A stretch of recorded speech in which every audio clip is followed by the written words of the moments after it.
Ruchi Sharma, Principal Hazel Moon School. Before I start, I would like to say thanks to Samad Prakash ji and the entire team to give me this chance to share my views on education with you all. As we all know that we are going through a very tough phase of life this time. The entire world, every single person, every business, every community is badly hit by COVID-19 crisis. But I believe the hardest hit is school, because directly or indirectly everybody is connected with school. चाहे वो students हो या वो teachers हो, principal, management, outside vendors, चाहे वो 4th class कर्मचारी हो, सभी लोग स्कूल से किसी न किसी तरह से जुड़े हुए हैं। और यही कारण है कि आज सबसे ज़्यादा मुश्किल के दौर से जो गुजर रहा है वो है स्कूल। तो आज हम इन्हीं बातों पे चर्चा करेंगे, और जो बहुत से लोगों के मन में सवाल है कि लॉकडाउन के दौर में एजुकेशन कैसे इफ़ेक्टिवली हम चलाएं, या पोस्ट कोविड स्ट्रैटेजीज़ क्या होंगी, आज हम उन्हीं के बारे में डिस्कस करेंगे। अगर मैं बात करूं अपने टीचर्स की, तो जब 23 मार्च को लॉकडाउन डिक्लेयर हुआ, उस वक्त पे वी ऑल वर अनट्रेन्ड।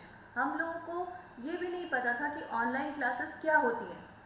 मुझे पर्सनली अगर मैं बात करूं तो मुझे पता नहीं था जूम क्या होता है, गूगल मीट क्या होता है। Even my teachers were untrained, students and parents were also untrained. But when I got the advisory from CBSE board, from HRD ministry, that you have to run your classes online, तो हमारे teachers ने उसे एक challenge की तरह accept किया। And I am really surprised, जितना मैंने एक्सपेक्ट किया था उससे कहीं ज़्यादा अच्छा काम उन्होंने करके दिखाया। उन्होंने एक मेहनत करके उसे सीखा और ऑनलाइन क्लासेस को बहुत ही अच्छे तरीके से स्मूथली चलाया। अगर हम बात करें अगर एक नॉर्मल स्कूल रूटीन की, तो बिल्कुल नॉर्मल स्कूल रूटीन की तरह ही उन्होंने एक टाइम टेबल प्रिपेयर किया। उस टाइम टेबल को पेरेंट्स के साथ शेयर किया। कुछ स्कूल्स ऐसे भी हैं जिन्होंने पूरे 8 या 9 पीरियड का शेड्यूल बनाया और उसको उसी तरह से रन किया। लेकिन हमने इस चीज़ को ध्यान में रखते हुए कि बच्चे बहुत देर तक फ़ोन यूज़ ना करें, बहुत देर तक फ़ोन या लैपटॉप के सामने बैठने से उनकी हेल्थ पे कोई बुरा असर ना पड़े, तो इसलिए हमने नंबर ऑफ़ पीरियड्स तो ज़रूर रिड्यूस किए, लेकिन उसका हमारे जो एकेडमिक्स है उस पर कोई असर नहीं हुआ। एकेडमिक में कोर सब्जेक्ट के साथ साथ हम लोगों ने एक्टिविटी की क्लासेस भी चलाई, जिससे कि बच्चों को जो है वो चारों तरफ की चीज़ों का पता रहे, उनका ऑलराउंड डेवलपमेंट हो सके। तो ये सारी चीज़ें हमने की। इतना ही नहीं, हमने हर पीरियड के बीच में 10 से 15 मिनट का गैप भी रखा, जिससे कि बच्चों को एक क्लास के बाद दूसरी क्लास में जाने में एक थकान महसूस ना हो, अपनी आइज़ को वो थोड़ा रिलैक्स कर सकें। जब ऑनलाइन क्लास शुरू होती थी तो हमारे टीचर बिल्कुल उसी तरह से बच्चों के सामने आते थे जैसे वो एक रियल क्लासरूम में बच्चों को फेस करते हैं, और बच्चे भी उसी तरीके से इंटरेक्ट करते थे, उसी तरीके से अपने प्रॉब्लम्स पूछते थे टीचर से, और टीचर भी उनका रिप्लाई करते थे। तो ये एक बहुत ही अच्छी बात है कि स्कूल में ना आते हुए भी बच्चों की सारी क्वेरीज घर पे बैठे हुए आराम से उनकी अपनी ईज़ के हिसाब से, उनकी स्पीड के हिसाब से वो हम चला रहे हैं। लेकिन इसमें भी जब एक न्यू हम लोग कोई कॉन्सेप्ट लेकर आते हैं, क्योंकि ये सब भी ऑल ऑफ अ सडन ही हमारे सामने आया, एब्रप्टली स्कूल ऑफ हो गया, एब्रप्टली हमने ऑनलाइन क्लासेस सीखा कैसे चलाते हैं, और उसे एब्रप्टली ही स्टार्ट करना पड़ा। लेकिन उसके बावजूद भी धीरे धीरे करके सभी चीज़ें सिस्टमैटिक होती चली गई। लेकिन जब कोई नई चीज़ हम लोग इम्प्लीमेंट करते हैं तो उसमें प्रॉब्लम्स भी आती हैं। अब उसमें बहुत सारी प्रॉब्लम्स आई भी, और धीरे धीरे टाइम टू टाइम हमने जितनी कोशिश की उसके हिसाब से हमने उसको सॉल्व करने की भी कोशिश की। जैसे कि शुरू में पेरेंट्स का ये कंसर्न आया, हमारे पास कनेक्टिविटी का इशू है, हमारे पास इंटरनेट जो है वो बहुत ही स्लो रहता है, हम ऑनलाइन क्लासेस अटेंड नहीं कर पाते हैं। तो उनके लिए हमने पहले तो ये किया था कि हमने छोटे छोटे टीचर्स के वीडियोस बनाए। टीचर्स पढ़ाते हुए अपने वीडियोस बना रहे थे और वो बच्चों को वो व्हाट्सएप के थ्रू सेंड कर पा रहे थे। हमने क्या किया कि सभी बच्चों का एक ग्रुप बना दिया व्हाट्सएप का, जिससे कि बच्चों को जो भी स्टडी मटेरियल है वो हम लोग प्रोवाइड कर सकें एक साथ। अब लेकिन उसमें प्रॉब्लम यही आई, तो हमने उसका सोल्यूशन ये निकाला कि वीडियोस दिया, ताकि जब भी उनके पास कनेक्टिविटी आए वो इजीली उसको अपने टाइम के हिसाब से डाउनलोड कर सकें और अपने काम को वो कंप्लीट कर सकें। लेकिन ऑनलाइन क्लासेस में ये प्रॉब्लम आ रही थी, कुछ पेरेंट्स का ये कहना था कि हमारे पास फ़ोन एक ही है और घर में बच्चे ज़्यादा हैं, तो हम सबको एक साथ लाइव क्लास कैसे अटेंड कराएं। प्रॉब्लम जेन्युइन थी, तो हमने इसका भी सॉल्यूशन निकाला। हमने उनको ये सजेस्ट किया कि आप एक बच्चे को, जो कि घर में बड़ा बच्चा है, उसको आप लाइव क्लासरूम अटेंड करवाइए, और जो दूसरा बच्चा है उसको हमने जो उसकी ऑनलाइन क्लास हो रही थी उसकी रिकॉर्डिंग करके उसको बाद में उनके साथ शेयर किया। और इसके अलावा जितना भी मटेरियल क्लास में जो भी टीचर ने पढ़ाया था वो सारा का सारा मटेरियल भी हमने उनके साथ शेयर किया। तो उससे क्या हुआ कि वो छोटा बच्चा जो है वो अपनी स्पीड के हिसाब से, क्योंकि छोटे बच्चों की अपनी एक स्पीड होती है लर्न करने की, कोई बहुत जल्दी स्टडी कर लेता है, कोई चीज़ों को बहुत थोड़ा सा टाइम लेता है, तो वो अपनी स्पीड के हिसाब से, अपनी कन्वीनियंस के हिसाब से जैसे भी टाइम मिले वैसे वो उसको डाउनलोड कर सकते हैं और अपना काम को कंप्लीट कर सकते हैं। फिर प्रॉब्लम के पेरेंट्स के साथ एक प्रॉब्लम आ रही थी, उनका कहना था कि हमारे पास स्टोरेज की कमी हो रही है, हम अपना जो डेटा है, बहुत सारे वीडियोस हो गए हमारे पास में, बहुत सारे ट्यूटोरियल्स हो गए, अब इनको हमें रोज़ डिलीट करना पड़ता है, चेक करना पड़ता है। तो उसमें हमने उनको ये सजेस्ट किया कि एक तो आप व्हाट्सएप की सेटिंग्स में जाके ऑटो डाउनलोड का बटन ऑफ कर दीजिए, जिससे कि जो वीडियो आपको डाउनलोड करना है आप सिर्फ वही डाउनलोड कीजिए, सारे आपको करने की ज़रूरत नहीं है। जो आपके काम का है आप वो डाउनलोड कीजिए, जो अदर इन्फॉर्मेशन आ रही है जो और स्टूडेंट्स के लिए है वो आपको डाउनलोड करने की नीड नहीं है। तो ये प्रॉब्लम भी उनकी सॉल्व हुई। फिर एक उनको दिक्कत ये आ रही थी कि बार बार नोटिफिकेशंस आएंगे, तो हमारा बच्चा जो पढ़ रहा है तो जो दूसरे बच्चे का नोटिफिकेशंस आ रहे हैं तो उससे उसको डिस्टर्बेंस हो रहा है। इसका भी सोल्यूशन हमने दिया। उनको ये कहा कि व्हाट्सएप में सेटिंग्स में एक ऑप्शन होता है टर्न ऑफ नोटिफिकेशंस। अगर आप नोटिफिकेशन टर्न ऑफ कर देंगे, एटलीस्ट आपको बार बार वो पिंग नहीं करेगा, आपको डिस्टर्बेंस नहीं होगा, और आप क्या कर सकते हैं अपने हिसाब से जो मैसेजेस हैं वो जब आपको टाइम मिले तब जाके ओपन कर सकते हैं। उसका नोटिफिकेशन आपके पास रिंगटोन के ज़रिए नहीं आएगा। तो इस तरह की प्रॉब्लम्स भी हमने उनकी सॉल्व की। तो धीरे धीरे करके ये प्रॉब्लम्स सॉल्व होती गई। इसके अलावा भी बहुत सारी चीज़ें हैं जो लॉकडाउन के टाइम पे, जो इस पर्टिकुलर टाइम पे हमने सीखी भी हैं। ऐसा नहीं है कि केवल लॉकडाउन में बच्चों को एक नया कॉन्सेप्ट ही सीखने को मिला है, इसके अलावा भी बहुत सारी चीज़ें उनको सीखने को मिली हैं। अगर हम बात करें कि if it is a tough time, so वो कहते हैं कि when it gets tough the tough gets going. जब सिचुएशन टफ होती है तो हमें भी थोड़ा टफ होना पड़ता है, नहीं तो हम कहीं ना कहीं पीछे छूट जाते हैं। ऑनलाइन क्लासेस लेना एक बहुत बहुत मुश्किल काम है, यानी कि जो रियल क्लासरूम में टीचर्स पढ़ाते हैं उससे कहीं ज़्यादा मुश्किल काम है घर पे ऑनलाइन क्लासेस को पूरा डिज़ाइन करना, कंटेंट बनाना, प्लानिंग करना, उसका वीडियो बनाना, उसकी पीपीटी बनाना और फिर उसको इंटरनेट के थ्रू बच्चों को सिखाना। It is really tough. अब दिल्ली हाई कोर्ट ने भी ये डिक्लेयर कर दिया है कि taking online classes is tougher than taking classes in the real classroom.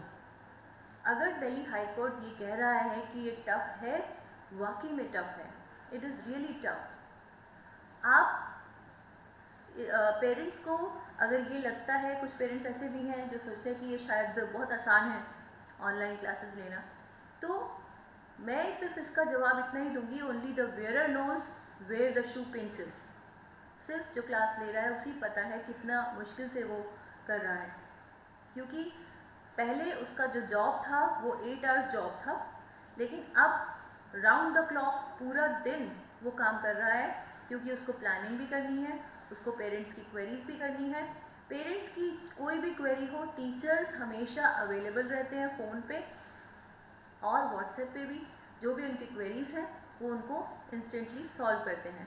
Even teachers का मेरे साथ भी इंटरेक्शन रहता है, क्योंकि मुझे भी बहुत सारी टीचर पेरेंट्स के जो फीडबैक्स आते हैं वो मुझे टीचर्स के साथ शेयर करने होते हैं और उसका सोल्यूशन फाइंड आउट करना होता है। तो हम लोग भी पूरा सुबह से लेकर रात के 9 बजे तक, 10 बजे तक भी हमारा यही डिस्कशन चलता रहता है।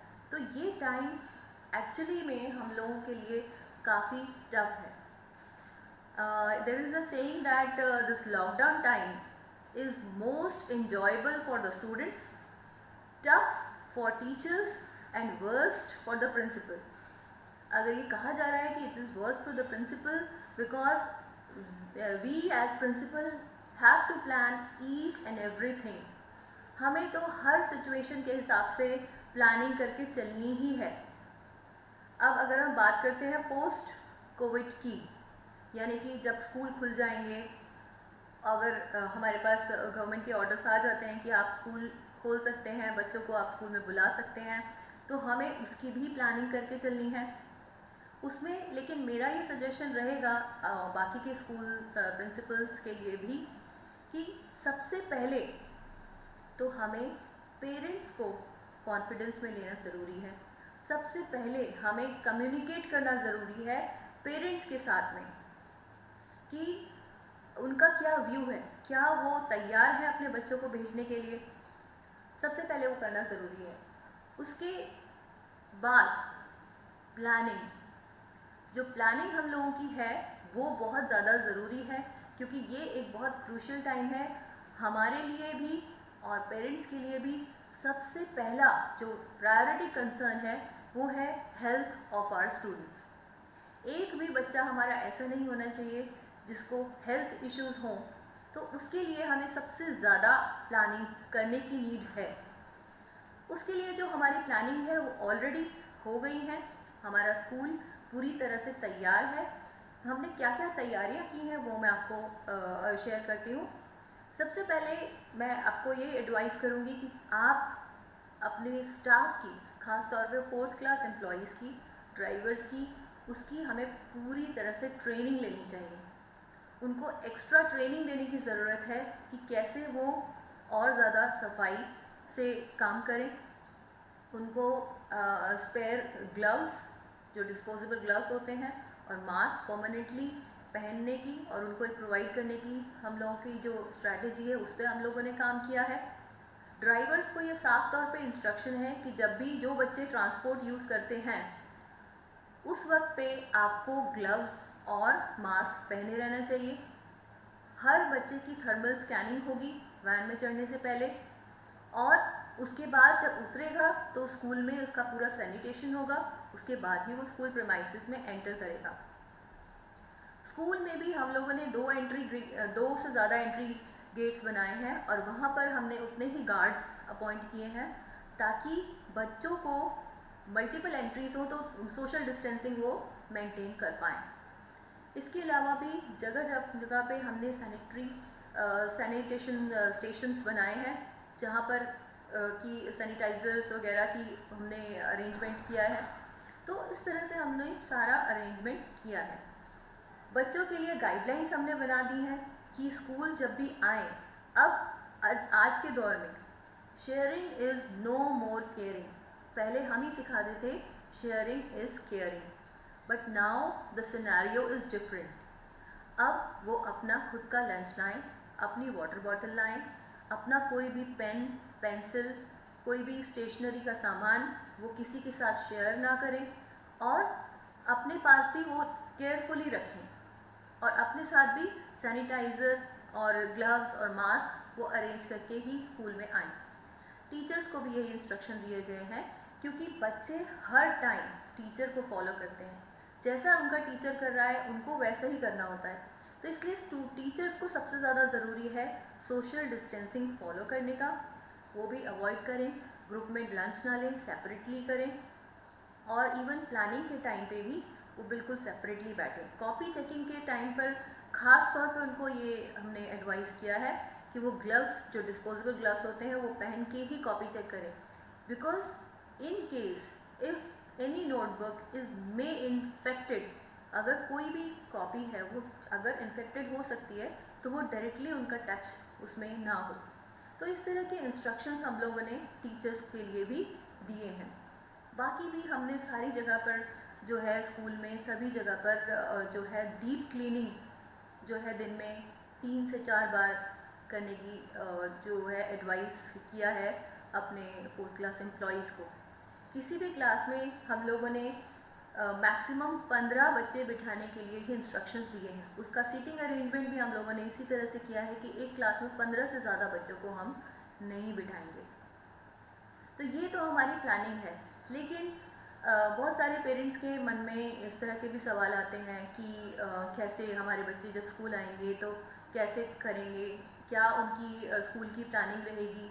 तो उसी चीज़ को ध्यान रखते हुए, पेरेंट्स का भी कंसर्न को ध्यान रखते हुए हम लोगों ने ये मेंटेन किया है कि जब भी उनके कोई भी कंसर्न हो, we are always open, they must take appointment and then come to school and talk to me, talk to the teachers and then resolve their queries. कोई भी अनवांटेड पर्सन की एंट्री हमने थोड़ी रिस्ट्रिक्ट की है। अगर किसी ने पहले अपॉइंटमेंट नहीं लिया है या कोई ऐसा पर्सन है जो अचानक से आया है मिलने के लिए, तो हम उसकी एंट्री स्कूल में नहीं होने देंगे। इस तरह के इंतज़ाम हम लोगों ने स्कूल में किया है। लेकिन मेरा जो है मेरी गवर्नमेंट से यही रिक्वेस्ट रहेगी कि वो बहुत ही जल्दी हमें इंस्ट्रक्शंस, क्लियर इंस्ट्रक्शंस उनकी तरफ से हमें आने चाहिए कि अब हम ख़ास तौर पे छोटे बच्चे यानी कि अप टू 8th तक के जो बच्चे हैं उनका एकेडमिक सेशन हमें किस तरह से रन करना है। बाकी अरेंजमेंट की जहाँ तक बात है, जो अरेंजमेंट्स है वो place to place, school to school depend करता है, उनकी स्ट्रेंथ पे डिपेंड करता है कि उनको अपने हिसाब से कितने अरेंजमेंट करने चाहिए। जैसे कि अगर मैंने अपने स्कूल में 12 सैनिटाइजिंग मशीन्स लगाई हैं, इंस्टॉल किया, हो सकता है कुछ स्कूल्स ऐसे होंगे या जो कि 2 या 3 ही मशीन्स इंस्टॉल कर सकते होंगे, या उनकी रिक्वायरमेंट के हिसाब से उनको ज़्यादा मशीन्स की ज़रूरत होगी। तो ये सारी चीज़ें जो हैं वो उनकी अपनी रिक्वायरमेंट पे डिपेंड करती हैं। अब जो हम बात कर रहे हैं कि being the principal we have to plan for every situation. अगर स्कूल खुलता है तो हमने ये प्लानिंग की है। अगर स्कूल खुलने के बाद ऐसा हो सकता है, बहुत से पेरेंट्स होंगे जो अभी स्कूल भेजने के लिए थोड़े से एपरेंट हैं कि हम नहीं अभी भेजेंगे जब तक सब कुछ सिचुएशन बिल्कुल नॉर्मल नहीं हो जाती है। हालांकि school is taking care of all the safety measures. तो उस केस में भी अगर हमारे पास 50% भी बच्चे आते हैं या उससे कम भी बच्चे आते हैं, अगर हमारे पास 8-10 भी बच्चे आते हैं पूरे स्कूल में, तो उनकी सेफ्टी भी हमारे लिए एक प्राइम कंसर्न रहेगी। तो उनके लिए भी हमें पूरे के पूरे सिक्योरिटी और सेफ्टी का इंतज़ाम करना होगा। और दूसरे एंड पे अगर हम ये मान के चलते हैं कि अभी फ़िलहाल स्कूल नहीं खुलेंगे, तो उस केस में हमें कैसे अपने एकेडमिक्स को स्मूथली चलाना है। अगर उसे ऑनलाइन क्लासेस के माध्यम से ही चलाना है तो उसका क्या मोड रहेगा, क्या हम इम्प्रूवमेंट उसमें लेकर आएंगे, और उसके बाद उनका असेसमेंट कैसे होगा, कैसे पता लगेगा कि बच्चे को जो हम सिखा रहे हैं वो एक्चुअली में लर्न कर भी रहा है या नहीं। बहुत से पेरेंट्स का और स्कूल्स का ये रिक्वेस्ट आ रहा है कि this session should be declare as zero session. Zero session तो अभी तक अगर हम देखें कि क्लासेस जो हैं वो ऑनलाइन के थ्रू चल रही हैं और कोई असेसमेंट अब तक नहीं हुआ है। कुछ स्कूल्स ने थोड़े इंटरनल लेवल पे कुछ असेसमेंट्स किए भी हैं, लेकिन इसका मतलब ये नहीं है कि zero session means no academic. अगर हम पूरे के पूरे सेशन को कंसीडर करें तो ज़ीरो सेशन का कहीं ना कहीं पेरेंट्स ये मतलब निकाल रहे हैं कि promoting the students without evaluating them, उनको कोई एग्ज़ाम ना लेके ऐसे ही उन्हें दूसरी क्लास में प्रमोट कर दिया जाए। ये तरीका कुछ 2-3 महीने के लिए तो चल सकता है, लेकिन पूरे सेशन के लिए नहीं चल सकता। और मान लीजिए अगर हमने ऐसा कर भी दिया, ज़ीरो सेशन क्या मतलब, हमने यही मान लिया कि हम बिना इवैल्यूएशन के पिछले साल के परफॉर्मेंस के बेस पे उन्हें प्रमोट कर दें, तो नेक्स्ट सेशन भी उनको बहुत सारे चैलेंजेस फेस करने पड़ेंगे। एकेडमिक्स में उन्हें बहुत सारी दिक्कतें आएंगी। हो सकता है कि जो उन्होंने अब तक करा होगा वो एक साल के इतने बड़े गैप में वो सब कुछ भूल जाएं। तो ये हमारा मेन कंसर्न है कि बच्चों की स्टडीज़ कंटिन्यू रहनी चाहिए, वो किसी तरह से सफ़र ना करें। तो इसलिए भी हमें क्लासेस, क्योंकि यही एक तरीका हमारे पास है अपने एकेडमिक्स चलाने का इस सेशन के लिए, या जब तक स्कूल नहीं खुलता तब तक के लिए, तो हमें ऑनलाइन क्लासेस को एक्सेप्ट और अडॉप्ट करना ही होगा। It will be a blended approach even if school will reopen. Online classes will be the part of their curriculum. सब कुछ होगा, सिर्फ फ़र्क इतना होगा कि उस वक्त ऑनलाइन क्लासेस के टाइम पे बच्चे अपने घर पे आराम से बैठ के स्टडी कर रहे हैं, और जब वो स्कूल आएंगे तो स्कूल में नॉर्मली वो सोशल डिस्टेंसिंग मेंटेन करते हुए क्लासेस अटेंड करेंगे। तो इसलिए अगर हम ऑनलाइन क्लासेस को, कुछ पेरेंट्स ये कहते हैं कि नहीं ऑनलाइन क्लासेस से पढ़ाई नहीं हो पाती है, ऐसा भी कुछ पेरेंट्स के अभी तक दिमाग में, क्योंकि वो अभी तक इस चीज़ को एक्सेप्ट नहीं कर पाए हैं। तो उनके लिए मेरा यही एडवाइस है कि जितना जल्दी इस फैक्ट को आप एक्सेप्ट कर लें कि that this is the new era of education, यही एक नया अब तरीका है पढ़ाई कराने का, जो कि एक अनसर्टेन टाइम तक और हो सकता है उसके बाद भी कंटिन्यू रहे। तो इसलिए जितना जल्दी हम इसे सीरियसली लेना शुरू करेंगे, उतना ही जल्दी हमारे बच्चे एक स्मूथ लर्निंग की तरफ जाएंगे। अगर हम मन बना लें कि नहीं अब हमारे बच्चे को ऐसे ही पढ़ना पड़ेगा, तो हम सब कुछ कर सकते हैं। अगर हम बात करते हैं लॉकडाउन से पहले की, तो तब भी काफ़ी चीज़ें बच्चे इंटरनेट से सीखते थे। जब भी हम उन्हें कोई प्रोजेक्ट देते थे, जब भी किसी टॉपिक पे उन्हें प्रेजेंटेशन देनी होती थी, उनका पहला ऑप्शन यही होता था गूगल, यूट्यूब या फिर इंटरनेट की दूसरी एप्लीकेशन। तब भी वो सर्च करते थे, तब भी वो वीडियोस के थ्रू सीखते थे, तब भी वो ऑनलाइन मोड से बहुत सारी चीज़ें लर्न करते थे। बस फ़र्क सिर्फ अब इतना है कि अब उनके खुद के टीचर, अपने टीचर जो हैं, वो उनको वीडियोस और ऑनलाइन मोड के थ्रू पढ़ा रहे हैं। सिर्फ फ़र्क इतना है, और वो एक ज़्यादा बेहतर तरीका है। मैं टीचर को इसीलिए एडवाइस करती हूँ कि जब भी आप ट्यूटोरियल बनाएं, यूट्यूब पे बहुत सारे वीडियोस अवेलेबल हैं, वो भी किसी न किसी टीचर ने ही बनाए हुए हैं, किसी दूसरे स्कूल के टीचर्स ने बनाए हुए हैं। लेकिन बच्चा जो है वो आपसे कनेक्टेड है।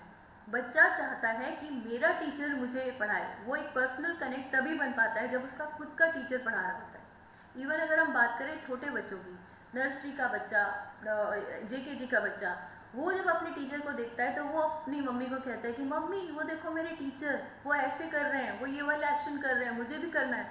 तो छोटे बच्चे भी अपने टीचर को देख के खुश होते हैं।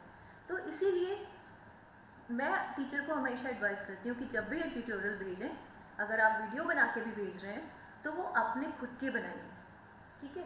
लेकिन क्योंकि क्या होता है कि पेरेंट्स के मन में भी नहीं तो ये आता है कि अरे यूट्यूब से आपने कोई भी वीडियो भेजा है, टीचर खुद नहीं कर रहा है और हमसे एक्सपेक्ट कर रहा है कि हमारा बच्चा करे, और फिर उसका वीडियो भी बना के भेजे, तो which is not possible at all.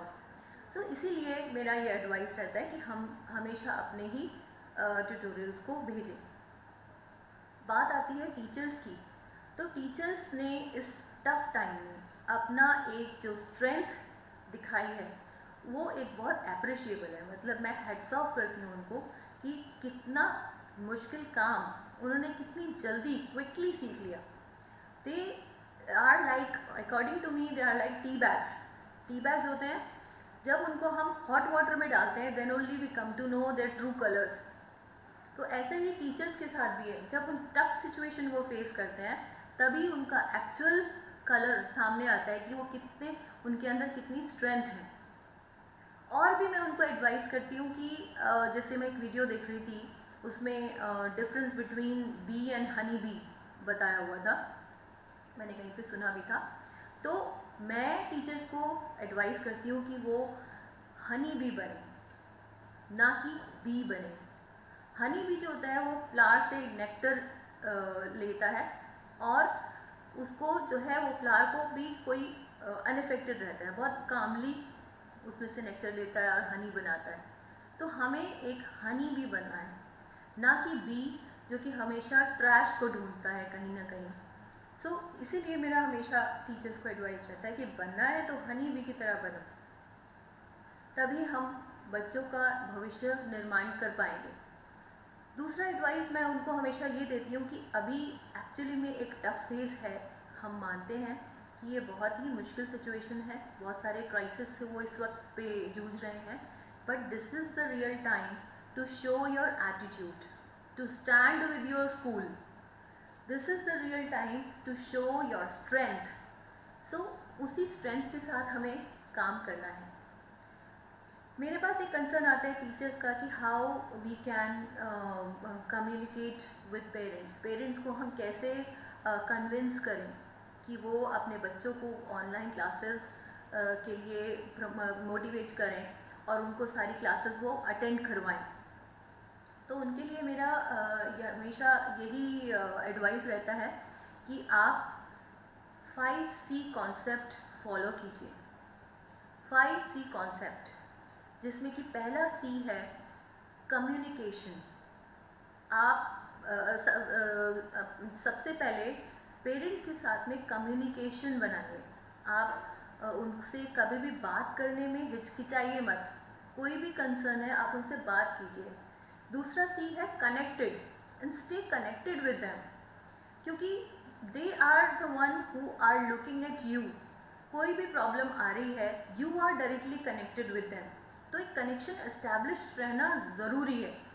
अगर वो नहीं रहेगा तो कहीं ना कहीं एक गैप आ जाएगा, कहीं ना कहीं फिर गैप आएगा तो मिसकम्युनिकेशन होगा। तो इसलिए एक कनेक्ट बनाना बहुत ज़रूरी है। Third C is crystal clear. आपको क्रिस्टल क्लियर होना चाहिए अपने प्लान के साथ, अपने लेसन्स के साथ, कि आपका क्या एक्टिविटी है, उसमें आप क्या चीज़ें लेना चाहते हैं। क्रिस्टल क्लियर हमें पूरे स्कूल को, प्रिंसिपल को, मैनेजमेंट को भी क्रिस्टल क्लियर होना चाहिए और पेरेंट्स के साथ उसको हमें हमेशा शेयर करना चाहिए। ऐसा नहीं हो कि हमने कुछ प्लान कर लिया, उसको हमने all of a sudden execute कर दिया और पेरेंट्स के साथ उसका कम्युनिकेशन नहीं हुआ। That transparency also is required. उनका भी एक कंसर्न बहुत ज़्यादा ज़रूरी हो जाता है। फोर्थ C मैं बोलूँगी catalyst. We have to be catalyst. Catalyst means we have to accelerate the things. We need to take the initiatives to start the communication or to start the activities, to run the session, whatever it is. We need to be ready for every situation. And the last C is obviously the celebration. Whatever activities children have done, कुछ भी काम उन्होंने करके दिखाया है और अच्छा करके दिखाया है, उसको सेलिब्रेट करना बहुत ज़्यादा ज़रूरी है, उसको मोटिवेट करना बच्चों को बहुत ज़्यादा ज़रूरी है। तो इन्हीं चीज़ों के साथ मैं आपको एडवाइस करती हूँ और कि आप हर चीज़ को एक पॉजिटिव तरीके से लें। ये सोचें कि अगर ये सिचुएशन टफ आई है तो इसमें हमने कुछ न कुछ नया सीखा भी है। इट डज़ंट मीन कि हम मुश्किल सिचुएशन आ गई तो हम उसको घबरा के और कुछ भी ना करें, बच्चों को स्टेप बैक करा दें कि अभी पढ़ाई भी मत करो, या अभी आप स्कूल नहीं जा रहे तो कुछ भी करना, तो क्लासेस भी नहीं अटेंड करानी है, ऐसा ना करें। तो अगर ये टफ फेज आया है तो इसने हमें कुछ सिखाया भी है, एक न्यू टेक्नोलॉजी सिखाया है। वो कहते हैं tough times are sometimes blessing in disguise. ये ब्लेसिंग्स भी हैं कहीं ना कहीं, जिसमें कि हम नई चीज़ें सीखती हैं। At the end of the day we end up becoming the skilled person. हम एक स्किल्ड पर्सन बन के बाहर निकलते हैं। इसी के साथ मैं आप लोगों का धन्यवाद करती हूँ जो इतनी पेशेंटली आपने मुझे सुना।